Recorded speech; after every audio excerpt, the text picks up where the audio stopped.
नमस्कार मित्रांनो. एक खूप कॉमन प्रश्न. सरकारला जेव्हा पैशाची गरज असते तेव्हा ते फक्त पैसे छापून लोकांना का देत नाहीत?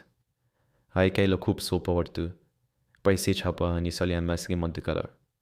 पण जर हे इतकं सोपं असतं तर जगात कोणी गरीब राहिलं असतं का? इथेच खरा मुद्दा सुरू होतो. समजा सरकारने अचानक खूप पैसे छापले आणि सगळ्यांच्या खात्यात टाकले. तुमच्याकडे जास्त पैसे आले, माझ्याकडे जास्त पैसे आले, सगळ्यांकडे पैसे वाढले. पहिल्यांदा वाटेल वा आपण सगळे श्रीमंत झालो. पण पुढे काय होईल? लोक जास्त खरेदी करायला लागतील. घर, गाडी, अन्न, वस्तू.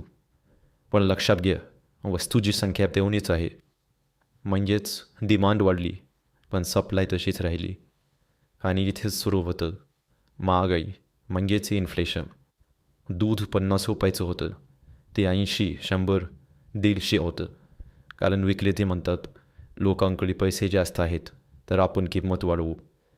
म्हणजेच तुमच्याकडे पैसे वाढले पण त्याची व्हॅल्यू कमी झाली. हीच सगळ्यात महत्त्वाची गोष्ट आहे.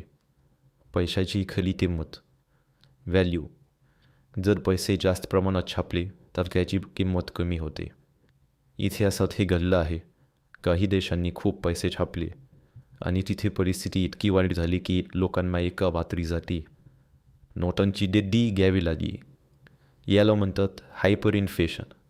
म्हणजेच पैसे आहेत पण त्याला काहीच किंमत नाही.